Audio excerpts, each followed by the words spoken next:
सर्वसामान्यांच्या हक्कासाठी नेहमीच लढा देणाऱ्या आणि त्यांच्या समस्यांना वाचा फोडणाऱ्या नाशिक लोकशाही न्यूजला 3 वर्ष पूर्ण होत आहेत. आपल्या दर्शकांना अचूक आणि वेळोवेळी नाशिकमध्ये घडणाऱ्या घटनांची माहिती गेल्या 3 वर्षांपासून नाशिक लोकशाही न्यूज वृत्तवाहिनी देत आहे. नाशिकमधील नागरिकांना विश्वसनीय आणि निपक्षपातीपणे बातम्या देण्याचं कार्य वृत्तवाहिनीच्या माध्यमातून होत असून वृत्तवाहिनीच्या वर्धापन दिनानिमित्त पुरस्कार सोहळ्याचे आयोजन करण्यात आले आहे. समाजात उल्लेखनीय कार्य करणाऱ्या व्यक्तींचा सन्मान करण्यात येणार आहे आणि हा पुरस्कार जाहीर झाला आहे तो सामाजिक कार्यकर्ते तसेच भाजपा प्रदेश सचिव महाराष्ट्र राज्य डॉक्टर राजू गंगाधर जाधव यांना. डॉक्टर राजू गंगाधर जाधव यांनी सामाजिक आणि आध्यात्मिक क्षेत्रात आपले कार्य अविरतपणे आजही सुरू ठेवले आहे. समाजासाठी झटणाऱ्या आणि उत्तम कार्य करणाऱ्या गरजू व्यक्तींना नेहमी मदत करत असतात. सर्वांच्या सुखदुःखात सहभागी होणं तसेच समाजकार्यात नेहमीच प्रयत्नशील असतात. या वर्धापन दिनी त्यांना पुरस्कार देऊन सन्मानित करण्यात येणार आहे. माझं नाव राजू गंगाधर जाधव. तसं माझा जन्म वडाळा गावातला आहे. आमच्या आमचं घर म्हणजे एक फिरस्ती आपण म्हणतो ना, या खेड्यावरून त्या खेड्यावरती, त्या खेड्यावरून त्या खेड्यावरती. आमचं असं वडिलांनी आम्हाला आमचं गाव मूळ गाव आमचं शहापंचाळे, शहागाव आमचं मूळ कुटुंब. आणि तिथून वडिलांनी कामासाठी बाहेर येत असताना वडाळा गावात थांबले होते. ते वडाळा गाव इथं नाशिकमध्ये वडाळा. तिथं त्यांचं ते लोक कसं म्हणतात ते रावटी वगैरे लावतात भटक्यांमध्ये, तसंच एक परिस्थितीचा भाग होता. ते कामधंद्यासाठी आले नाशिकमध्ये, कामधंद्यासाठी आले आणि तिथं ते राहिले, भरपूर दिवस राहिले. मग तिथं माझा जन्म झाला. मग तिथून वडिलांना गंगापूर गाव ते याचं आपलं मुक्त विद्यापीठचं काम भेटलं त्यांना. त्या कामासाठी ते तिकडे गेले. आम्ही छोटे होतो, काही कळत नव्हतं. मला चांगलं माहिती आहे आमचं तिथं एक गंगापूर गावापाशी एक वडाचं झाड आहे. त्या ठिकाणी आमच्या झोपड्या होत्या, ते मला आठवतं. बाकीचं मला आठवत नाही. माझं फक्त मला आईवडिलांनी सांगितलं तुझा जन्म इथला आहे. आणि ते पण आमचा जन्म फुटपाथवरचा आहे. असं नाही आहे का आम्ही लय श्रीमंत घरातून आलो आहे, श्रीमंत घरातून आम्ही एकदम हे केलं आहे, असं नाही आहे. काही संघर्ष खूप मोठा आहे आमचा. आणि तिथं आमचं बालपण गेलं. मग आम्ही प्राथमिक गोवर्धन तिथं माझं शिक्षण झालं 4थीपर्यंत. त्याच्यानंतर मी देवराम नारायण पाटीलला आलो. तिथं माझं 5वी ते 10वी तिथं झालं. आणि त्याच्यानंतर कॉलेजसाठी आम्ही बाहेर पडलो. बाहेर पडत असताना मनात एकच ध्येय, काहीतरी करायचं. आणि ते पण आलं नाही. मध्येच शाळा सुटल्या गेली कामधंदे करायला, कारण की परिस्थिती एकदम हालाकीची. त्या हालाकीची परिस्थिती असल्यामुळे आपण कधी असं म्हणतो ना की पोट चालवायचं जर असेल तर काम करावं लागेल. तीच परिस्थिती होती. 5 भावंडं आम्ही. 5 भावंडांपैकी मी 4थ्या नंबरचा. सगळेजण शाळा शिकायचे आणि परिस्थिती हालाकीची असल्यामुळे सगळेजण आम्ही कामालाच एकच वेळी आम्ही सगळेजण कामाला लागलो. मोठे बंधू आमचे मधुकर जाधव, त्यांच्यापेक्षा लहान विजय जाधव, एक बहीण आमची मीना, ती अंतापूर ताराबादला दिलेली आहे. म्हणजे असं बॅकग्राऊंड काही मोठं नाही आहे का, राजकीय परिस्थितीमध्ये नाही का, राजकीय वारसा नाही आहे या फॅमिलीला, काहीच नाही.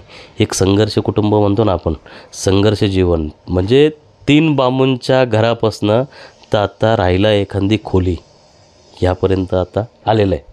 असं समाजकार्यात नेहमी आपण अग्रेसर असतात. काय सांगाल समाजकार्याबद्दल? सर, समाजकार्यामध्ये बघा, तुम्हाला समाजकार्य म्हणजे आता मी भटकेमुक्त आघाडीचा प्रदेश सचिव आहे भारतीय जनता पार्टीचा. मी का झालो, कशासाठी झालो भटकेमुक्त आघाडीचा प्रदेश सचिव, तर ह्या गोष्टी आहे ना, या गोष्टी खूप काही शिकून जात असतात. मी शिकलेलो आहे. मी तुम्हाला सांगताना एकच सांगितलं, मी त्या झोपडीमधून आलेलो आहे. 3 बांबूंच्या घरामधून आलेलो आहे.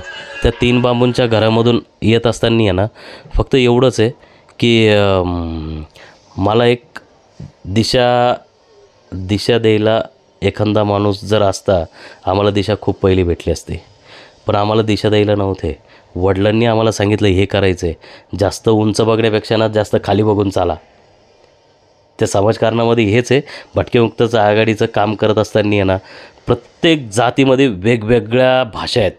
भटकेमुक्त आघाडीमध्ये 53 जाती आहेत भटकेमुक्त आघाडीमध्ये, आणि मोठ्या मोठ्या जाती आहेत. अशा नाही आहे छोट्या किरकोळ. हे लोकांनी किरकोळ केलं आहे, त्याला लोकांनी बघायचा नजर आहे ना त्यांच्याकडे एकदम किरकोळपणाने केला आहे. नाही तर त्यांच्यामध्ये हिंदुत्व जर तुम्हाला जर कुठं जर दिसत जर असेल तर या छोट्या छोट्या जातींमध्ये दिसतं, छोट्या छोट्या खेड्यांमध्ये दिसतं, छोट्या छोट्या तांड्यांमध्ये दिसतं. तुम्हाला जर हिंदुत्व जर बघायचं जर असेल, आणि समाजकार्याचं म्हणतात तुम्ही, समाजकार्य हेच आहे आमचं. हिंदुत्व आम्ही कसं टिकवायचं हेच आम्ही लोकांपर्यंत नेतो, लोकांपर्यंत कार्यक्रम नेतो. बाकीच्या याच्या राज्य सरकारच्या योजना असतील, केंद्र सरकारच्या योजना असतील, खेडोपाड्यापर्यंत पोचवायचं. हे अनुषंगाने भरपूर मोठं काम आहे सर, भरपूर मोठं काम आहे. भविष्यात या क्षेत्रात आणखी काय करण्याचा आपला मानस आहे? बघा सर, आता भविष्यामध्ये जर म्हटलं ना, भटकेमुक्त आघाडी एवढी मोठी आहे, महाराष्ट्रभर पसरलेला भटके समाज आहे. यांना एकत्रित कसं आणायचं आहे आणि एकत्रित यांना दाखवायचं कसं आहे. आता तुम्हाला सांगतो, काही लोकांना आहे ना, मी तुम्हाला सांगतो, नंदुरबार इकडं आमचं म्हणजे एक्झाम्पल, आता एखादा तांडा वस्ती घ्या, एखादा वॉटर वस्ती घ्या, एखादी मसनजोगी घ्या, बाकीचे विविध असे कैकाडी समाज घ्या. आता कैकाडी समाजमध्ये मला माहिती नव्हतं कैकाडी समाज आहे. कैकाडी समाज आहे माहिती होतं, पण त्या कैकाडी समाजमध्ये आहे ना एखादा आमदार आहे म्हणून असं माहिती नव्हतं. जेव्हा नरेंद्र पवार कैकाडी समाजातून त्यांनी सांगितलं, अरे मी भटकेमुक्त आघाडीचा प्रदेश अध्यक्ष आहे, आणि त्यांच्या कार्यकाळामध्ये आम्हाला चांगली संधी भेटली काम करायची, फ्रीडम, एकदम जबरदस्त काम करायची.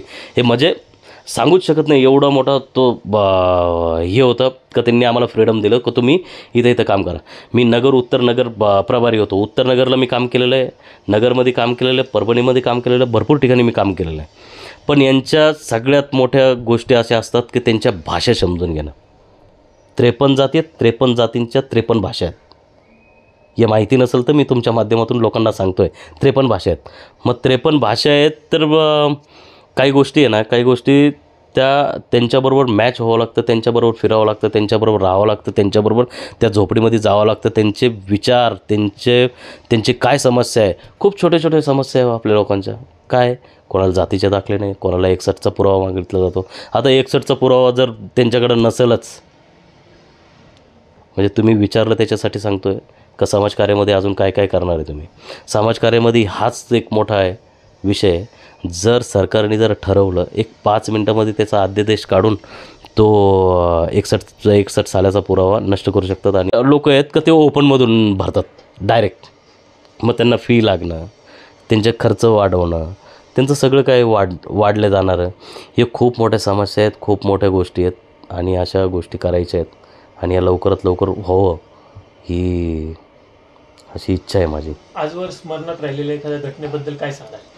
बघा, 2017ला आम्ही एक मेळावा लावला होता तत्कालीन मुख्यमंत्री फडणवीस साहेबांच्या याच्यामध्ये. तर त्याच्यामध्ये म्हणजे तो अस्मरणीय. मी जरी राजकारणात असलो किंवा नसलो, किंवा मी कार्यकर्ता आहे, एक भारतीय जनता पार्टीचा मी एक कार्यकर्ता आहे. कार्यकर्त्याचं एकच स्मरण असतं की आपल्या नेत्याला कसं भेटायचं. आमचे गुरु अभिमन्यू पवार साहेब, त्यांच्या व्यतिरिक्त हे संपूच शकत नाही ना काही. त्यांनी आम्हाला सगळं काय दाखवलं. ते तेव्हा तत्कालीन मुख्यमंत्री देवेंद्र फडणवीस साहेबांचे ते पी ए होते. आता ते आमदार आहेत. बघा त्यांचा पण संघर्ष किती मोठा आहे. त्या माणसांनी आम्हाला हाताशी धरून लोकांना गोळा करा, हे करा, ते करा, आणि तो मेळावा भव्यदिव्य घडवला त्यांनी, भव्यदिव्य एकदम. म्हणजे तुम्ही जर बघितलं जर असेल तर त्या ठिकाणी त्या दिवशी लातूर शहरामध्ये खायला नव्हतं. अस्मरणीय आहे ही गोष्ट काही विसरू शकत नाही आहे. आणि त्यावेळेस म्हणजे 2017मध्ये तो मेळावा झाला, आणि काही गोष्टी आल्यात, काही गोष्टी मंजूर झाल्या. त्याच्यानंतर पैलवान मारुती वडार चव्हाण यांच्या नावाने महामंडळ स्थापित झालं. मग हे कसं काय विसरणार आहे, असं विसरूच शकत नाही ना. हे सगळं काही हे झालेलं आहे युती सरकारमध्ये. हे केलेलं आहे फडणवीस साहेबांनी आणि त्यांचे उपकार कधी हा समाज विसरू शकत नाही. फक्त एवढंच विनंती आहे का त्याच्यावरती लवकरात लवकर त्या महामंडळाचं प्रस्थापित करणं आणि त्याच्यावरती लवकरात लवकर लोकांपर्यंत कर्जसुविधा उपलब्ध करून देणं, त्या लोकांना त्याचा लाभ भेटावा एवढीच विनंती आहे, बाकीचं काहीच नाही. रोजच्या धावपळीच्या जीवनात आपण कुटुंबासाठी कसा वेळ काढता? हे बघा, आता कुटुंबाचा वेळ जर म्हटला तर एक प्रामाणिक सांगतो बरं का, आता लोकसभा लागली होती. लोकसभा लागताना मी खूप काम केलं लोकसभेला. 4-5 मतदारसंघ फिरलो आम्ही. पाहिजे तसं आम्हाला एज भेटलं नाही या लोकसभेचं. पण मी तुम्हाला एक नक्की सांगतो की आमचा स्ट्राईक रेट चांगला होता. आमची संख्या भरपूर प्रमाणात मोठ्या प्रमाणामध्ये त्या भटकेमुक्त आघाडीने ते मतदान केलं. तो जेवढा वेळ भेटतो ना तेवढा वेळ द्यावाच लागतो. म्हणजे 4 घंटे 5 घंटे 6 घंटे, कधी कधी नाराज पण होतात घरचे, वेळ देत नाही आहे, कोणाकडे येत नाही आहे, कोण तुला विचारतं आहे तर तू त्या ठिकाणी जात नाही आहे, असं भरपूर जण नाराज होतात. पण आता काय करणार, नाराजला तर समोर तर जावंच लागणार आहे. शिवाय पक्षासाठी भटकेमुक्त आघाडीसाठी काम करायचं जर म्हटलं तर या गोष्टी चालतातच. लवकरच विधानसभेचा बिगुल वाजणार आहे, आपल्या प्रभागात देखील आपण चर्चेत होतात, त्याबद्दल काय सांगाल? नाही, चर्चेत म्हणणे इतकं आपण काही एवढे मोठे नाही. हे बघा, आता आपल्याला संधी उपलब्ध करून दिली नागरिकांनी, तर आपण स्वीकाराल का? असं नाही म्हणता येणार. शेवटी पक्ष निर्णय करत असतो. आपण कोणी एकटं दुकटं काय असा निर्णय करू शकत नाही. कारण की बघा, इच्छुक राहणं आणि लढवणं याच्यामध्ये खूप जमीन आसमानचा फरक आहे. शेवटी 2-2 टर्म ज्यांनी काढलेले आहेत, ज्या माणसांनी 2-2 टर्म झालेले आहेत, ज्या माणसांचे, आता सीमाताई आहे, सीमाताईचं काम खूप चांगलं आहे काम. त्यांना ना करू शकत नाही. का ना करू शकत नाही? कारण की त्यांच्यामध्ये कॅपेबल कामाचे आहे. ते सतत मी त्यांना विधान भवनात भेटतो, कधी कुठं कोणत्या कार्यक्रमामध्ये भेटतो. आता बघा, एक हिंदवी चौकाचा कार्यक्रम होता, आम्ही तिथं होतो. ताईंना भेटलो तर त्या ठिकाणी सुद्धा ताई आल्यात. म्हणजे किरकोळ गोष्टीसाठी ताई खूप ॲक्टिव्ह आहे. ताई काय म्हणता माहिती आहे का, इकडं तिकडं येण्यापेक्षा आहे ना, तुम्ही एक काम करा, तुम्ही मला काम आणा, कामं करून घ्या. मग याच्या पलीकडे काय पाहिजे? आपण झालोच ना. तेच आमदार झाले म्हणजे आपण झालोच का नाही? म्हणजे या गोष्टी अशा सतत चालणार आहे. आपण म्हणजे पक्षाने संधी दिली नाही दिली, मुळात म्हणजे छोट्या जातीला तिकीट भेटू शकत नाही, हे प्रामाणिक मत. म्हणजे खतखत नाही आहे ही वास्तविकता आहे. याच्यात म्हणजे हा एक फंडामेंटलच झाला आहे सगळ्यांचा. माझी जात एवढी मोठी आहे, त्याच्यामुळं आपण कुठं बसत नाही आहे. आणि हाच बघा, जर तुमच्याकडे यंत्रणा जर असली तर तुम्ही खूप त्या प्रोग्रेसमध्ये जाता. त्याच्यामुळं ताई ठीक आहे त्या ठिकाणी, आपला नाही. आपण बघू पुढे. अजून आपल्याकडं, माझं वय काय आत्ताशी 37 आहे, बघू ना पुढे, आहे आपल्याकडं अजून कॅपेबल, असा विषय. बाईट. वृत्तसंकलन विभाग, नाशिक लोकशाही न्यूज, नाशिक.